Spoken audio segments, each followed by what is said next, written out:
Okay, so what we had to look at a little bit differently is that when I went to a solar powered expert, I looked at what they were saying and they're going, well, solar panels contain phosphorus, phosphate, boron, and silica. Okay, well, they're major components of the soil, or very important parts. So when I was looking at the silica, this was starting to ring bells with the basic slag that we put on, because it was 15% silica. And after finding the magnetic lines in the soil, I'm going, well, what's driving this process? What is there? If there's electricity running through there, or what is it that's actually driving this scenario? So I was lucky enough to go to Ngatea Gemstone Factory, which is about 30-40 k's away, and it had silica crystals in a dark room when they were exposing it to ultraviolet light. Now what happens with that is it's only pure ultraviolet light that they were putting out, so it's dark as, and so the only thing that you can see is actually the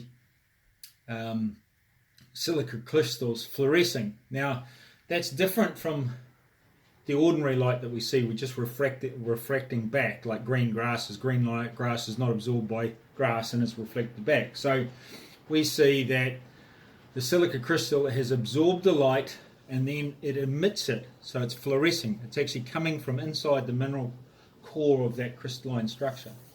So the process from that is that photons from UV light enter the crystalline structure and it creates heat, light, and electricity. So if you check, you can use all sorts of this UV spectrum to check these different silica crystals to see what reaction they get. At that stage, they had about 10 or a dozen different silica crystals, and they were yellow, light coming off, and white, and there was a bit of a purpley colour.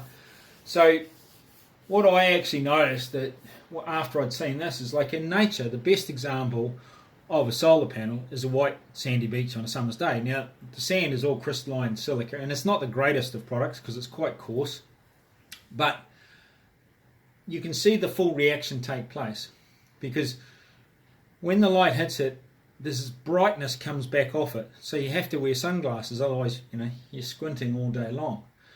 The other thing is the beach sand gets really, really hot. Now if you're looking at white material in the sun, that doesn't get hot. So if you put a white board on the ground, on the sand, it doesn't get hot, but the sand does. And the other interesting part is that you actually get to see the starting point of electrolysis, or the electricity that's created by the sunshine. Because if you take close attention to the white sandy beaches, if it's got shells on it, you'll see that they degrade quite quickly. Most people think it's just wearing away, but if you really take close attention, you find out that they actually are degrading from inside and outside. And if you start going through them, you'll see them. Some of them are heavy, then they get holes, and then they get really light. And there's a video that will follow this. Will show you, give you an example of how the electrolysis removes the calcium from the shell, and as the tide comes and goes, it puts it back into the ocean. So all of a sudden we start to realise, okay, if we had the right form of silica, or there must be forms of silica in nature that would actually do this job. And we were lucky enough to, well, lucky, coincidence, whatever, I was at a quarry getting some rocks for the garden and came across a marine clay, a really, really fine. I mean, it's so fine that you can't even feel the clay particles when you rub it between your fingers. And this clay turned out to be something extraordinary for what we were requiring. Its surface area is extraordinary. And we found that, like, when it's down to this sort of particle size, it's 1 square inch equals 7 square miles of surface area. So that is just absolutely extraordinary when you think about how much of an effect or exposure we get when UV light is exposed to it. So we found that that form of silica was an excellent reactor with the UV light to create electricity. So we went on to put together the rest of the pieces in the puzzle of the using the ultraviolet light to react with the silica, and of course we had phosphorus and boron in the soil, and we had paramagnetic soil, but you could use paramagnetic rock in the mix, and using magnetite, and so that gave you the linear effect in the soil. And you could recreate this effect in the soil and create a much higher electrical current and enhance whatever you've got.